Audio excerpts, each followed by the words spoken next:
Ça, c'est le porte-avions américain Gerald R. Ford, le plus grand au monde. Il a été observé le 23 février dans la base de Souda Bay en Grèce et devrait bientôt arriver au large du Liban. Avec l'arrivée de cette armada à portée de tir de l'Iran, le risque d'une attaque américaine contre la République islamique n'a jamais été aussi élevé.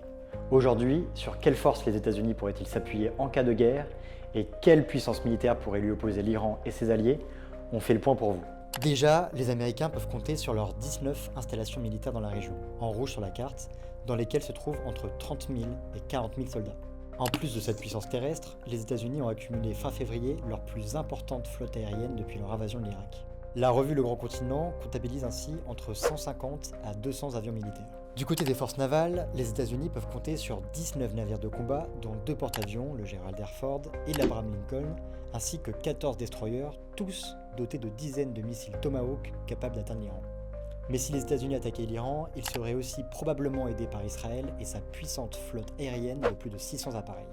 L'Iran, de son côté, dispose de nombreux soldats, dont 350 000 pour l'armée régulière et 150 000 gardiens de la Révolution, l'armée idéologique du régime. Pour compenser sa faible aviation, la République islamique a aussi misé sur un important arsenal de missiles balistiques qui compte encore 1000 missiles à longue portée capables de frapper Israël, selon Reuters.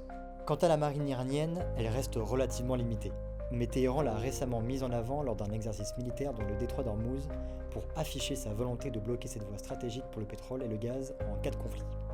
L'Iran peut enfin s'appuyer sur ses nombreux proxys en Irak, Yémen, Liban et Palestine pour un total de plus de 500 000 combattants potentiels.